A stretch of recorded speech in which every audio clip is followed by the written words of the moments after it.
Hey everyone, welcome to another edition of the SoCal Sports Dudes podcast. Jason Nguyen here. Today I wanted to talk a little bit about Major League Baseball. It's been an interesting off season, been some player movement going on with the winter meetings and the free agent signings, some trades going down. Wanted to wait until some of this played out before coming back to you guys with a new fresh video. So first of all, I want to say Happy New Year to everybody out there. Today is December 31st. Tomorrow will be January of 23. So goodbye 22 and welcome to 23. Hope everyone's going to have a happy, safe, and productive new year. Also, if you guys will be so kind, please subscribe, like, and provide some comments there in the comment section. Would love to help grow this channel a little bit, get more material out there for you guys. So with that, let's get into the off season for Major League Baseball. So I'm going to go alphabetically, American League, then National League, kind of just talk about some of the more significant names that have been acquired or signed by some of these teams. So starting in the AL, Baltimore signed Adam Frazier, one-year deal, and starting pitcher Kyle Gibson from the Phillies to a one-year deal. Michael Givens, one-year deal. Boston was pretty busy. They got a couple of ex-Dodgers here in this mix too. So Kenley Jansen, now the closer for us for many years, two-year deal. Chris Martin was a solid piece or a player in the bullpen for us, relief pitcher. I liked him a lot. He moved on after coming mid-season to us. Justin Turner is now a Red Sox. It's going to be interesting to see Redbeard over there now wearing the B on the hat with the Red Sox there. They signed outfielder Matasaka Yoshida, 5-year $90 million deal. And then they got recently signed Corey Kluber, ex-Cy Young winner, one-year deal. Maybe if he stays healthy, it'd be a good pickup because they did lose, of course, starting pitching as well. Chicago White Sox signed Andrew Benintendi. Seems like a pretty solid move there if he's healthy. 5 years, 75. Mike Clevenger goes back to AL Central. He goes on a one-year deal. Of course, he's very familiar with that division there, being an Indian or Cleveland baseball player for a long time. And Cleveland did sign, speaking of them, they signed Josh Bell, who was a Padre, to a two-year deal. Pretty solid bat, I guess, for first base DH type position. Catcher Mike Zunino also signed with the Guardians, new name now.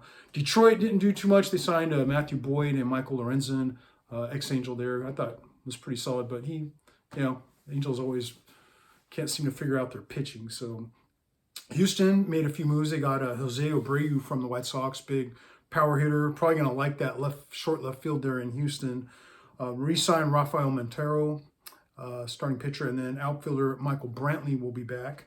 KC wasn't too busy. Ryan Yarbrough, Jordan Lyles on a two-year deal.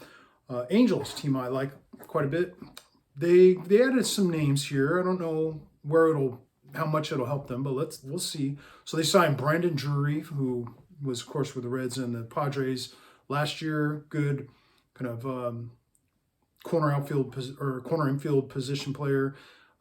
Can have some home run potential there. They got a one-year deal there. They get Tyler Anderson, left-handed pitcher from the Dodgers, on a three-year deal. Not a bad pickup. He had a really good year with the Dodgers. The Dodgers kind of let a few players. We'll get to that later. Relief pitcher Carlos Estevez.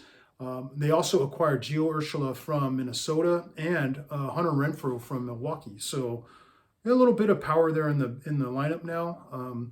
If we can get Rendon to stay healthy, Mike Trout, Ohtani, of course, Walsh, maybe they can build off of some of that because they started off pretty good last year and just kind of faded. But same old thing. The pitching is always a question mark there. And Tyler Anderson, nice pickup, but is that going to solve your pitching issues there? I don't know. Minnesota signed catcher Christian Vasquez and Joey Gallo from the Dodgers, one-year deal there.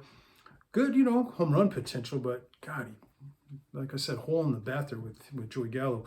Yankees were busy. They re-signed Aaron Judge, of course. That was the guy that I think was the premier free agent this year. Starting pitcher Carlos Rodon, a 6-year deal.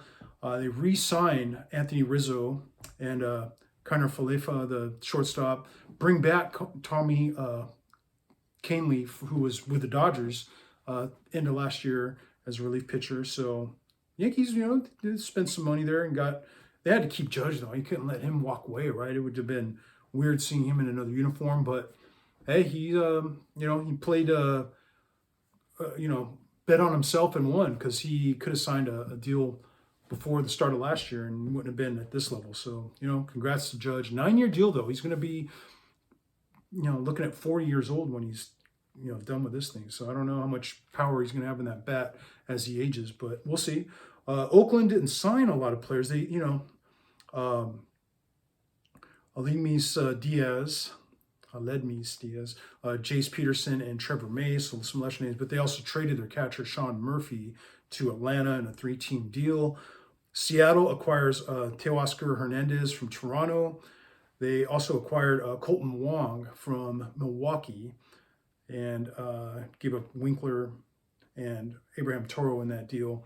Signed Trevor Gott, so nothing big there with the free agent size, but they did make some trades. Tampa Bay gets Zach Eflin from Philly, 3-year deal. Texas, they spent some money here. They got especially toward pitching. The qualifying offer, first of all, Martin Perez, keep him. Jacob deGrom, 5-year deal, $185 million, man. If he stays healthy, he's good, but they are throwing money at this pitching, man.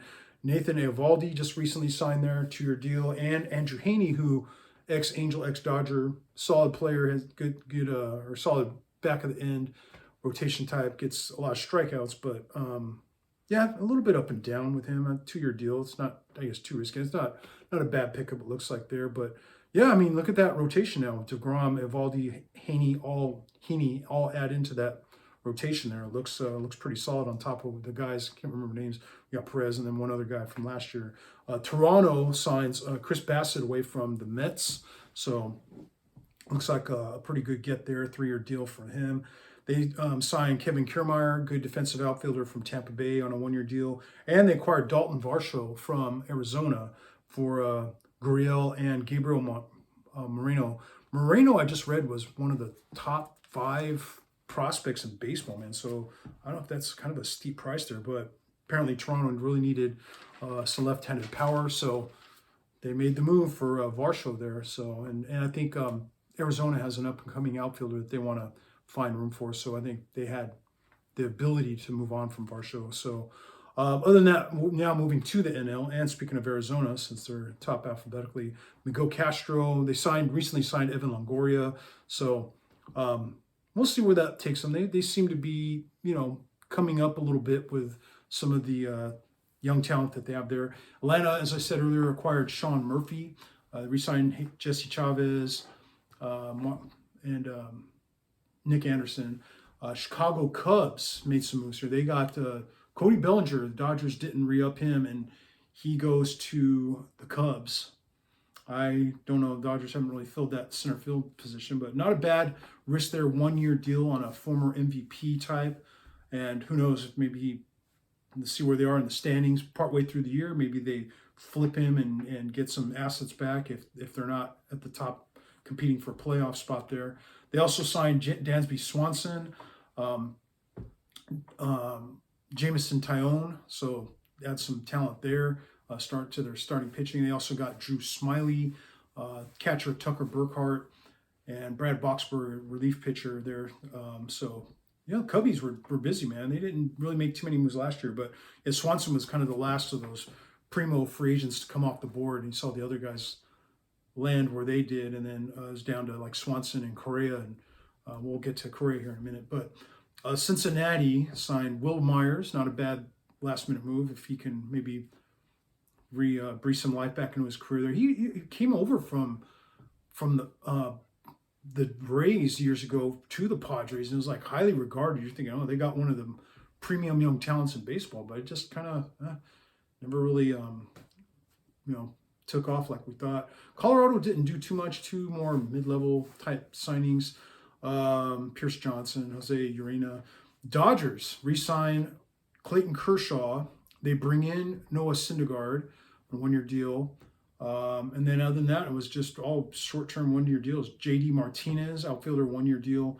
I think that could be a good move, though. It could be, I could see it as an upgrade over Joey Gallo, because Joey Gallo strikes out a lot, does have some power potential, but I see JD Martinez as somewhat of a similar, power threat and for a 1 year deal, essentially for the same dollar amount, not bad there. I think we'll see though how much what JD can bring to the table there. Shelby Miller, a guy they brought in, 1 year deal, only 1.5 million. He can be maybe catch lightning in a bottle there. He was, of course, one of the top young pitchers there for the Cardinals back in the day. So he's kind of slid off since then. But I think the Dodgers seem to be able to push the right buttons with a lot of these pitchers and bring them, get some production out of them. Another move under the radar, but I think might work out good. They signed Jason Hayward, 1 year deal, minor league contract. He could be a guy that maybe can step in and help fill the void left by Bellinger. And we're going to switch things around there. They got a couple of prospects like Outman. You got Miguel Vargas, who's probably ready to step in one of those roles left by Bellinger and JT there. So Max Muncy can move around, Chris Taylor can move around, but they didn't really go big name hunting this year. So it's a little bit like it would appear to be kind of a ho-hum offseason for the Dodgers. But, they might be also just letting some of these younger guys come up through the minors. And also they might have eyes on a bigger prize if maybe they go after like an Ohtani or someone like that, who I think who knows how long his Angel career will last. We'll see. Miami recently signed Gene Segura. I thought that was a guy that the Phillies would want to keep around. I thought he was kind of like one of those inspirational type leaders for them and helped get them, feisty player who helped get them into their position of their deep playoff run and into the World Series there. So he goes to Miami, though, 2-year deal.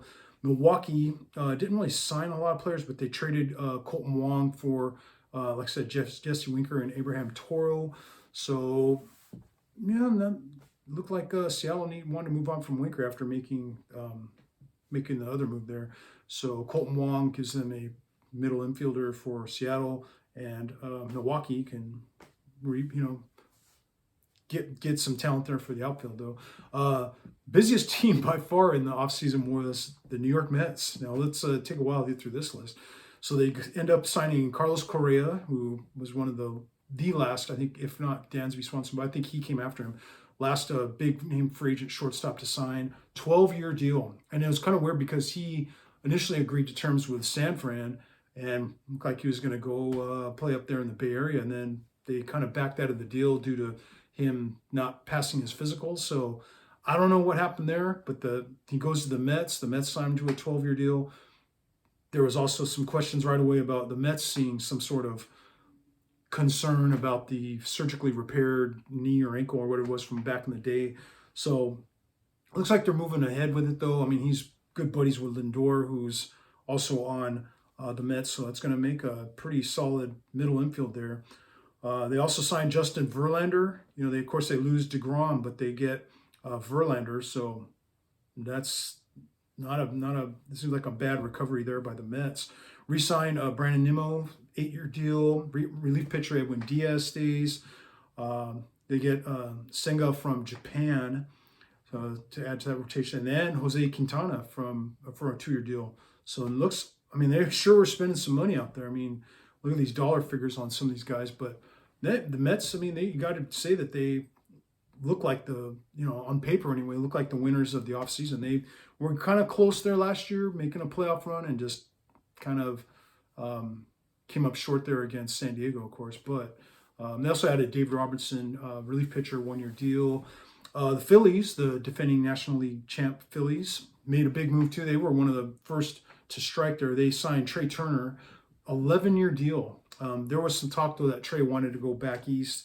I think he's an East Coast guy. Plus him and Bryce Harper, are bros. So that's good get for the Phillies. 11-year deal for that dollar amount though. That's 2 years in a row now though. The Dodgers have lost top end shortstops with Corey Seager and now Trey Turner. Hey, I could see why they might be reluctant to spend all that money on shortstop position. That these guys are great, but for that dollar amount, I don't know. I think the Dodgers seem to have other plans. Anyway, Phillies lock him up 11 years. Taijuan Walker, 4-year deal. They signed Craig Kimbrell from the Dodgers, a 1-year deal, relief pitcher. I don't know how much they can work some magic with him. He kind of wasn't the most steady guy in our bullpen. Overall though, you look at the relief pitchers that were out there. aside from Jansen, it was like Kimbrel, I think, was one of the top closers out there. And I mean, 1 year deal, it's like probably low risk kind of thing. So Matthew Strom from Boston is another guy they added. So yeah, Phillies, see if they can keep it together and continue to stay. That's a tough division over there, man. The AL or NL East with the Mets and the Braves in that same division. So yeah, Phillies. Let's see if they can continue to keep it going for them. Pittsburgh, busier with some of the not so big names, but they ended up with Carlos Santana, not the guitar player Carlos Santana, but the first baseman slugger, Austin Hedges, catcher Vincent Velasquez, and all these guys are on 1 year deals here. So St. Louis, one name they did get, the noticeable name was Wilson Contreras, catcher, 5 year deal. So they get the replacement there for Yadi Molina, who's finally, resigning after a great career. But that's a great get for the Cardinals to get the next catcher who can fill that spot for a number of years.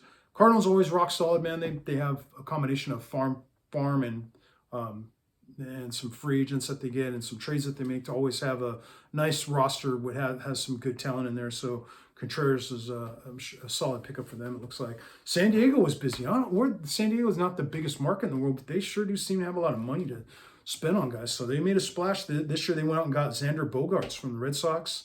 Re-sign Robert Suarez, get Seth Lugo from the Mets from relief pitcher. Matt Carpenter on a 2 year deal. I don't know if he's the Matt Carpenter that was fading out as a Cardinal, or the one that seemed to get new life breathed into him as a Yankee. Of course, New York, that short porch in right field, man, it helps a left-handed bat like him. So I don't know how much, I don't know. I think San Diego has been known to be kind of a spacious park, but we'll see, man. It looks not a bad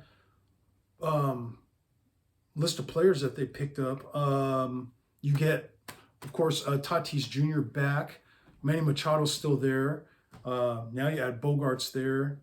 You know what I mean? You got so some solid players plus the pitching. I mean, you lose Clevenger and such, but hey, Padres will probably be right there and get in. They're serious. They're trying to finally get over that hump and win one. And Bogarts definitely was one of the more bigger names on the free agent market there.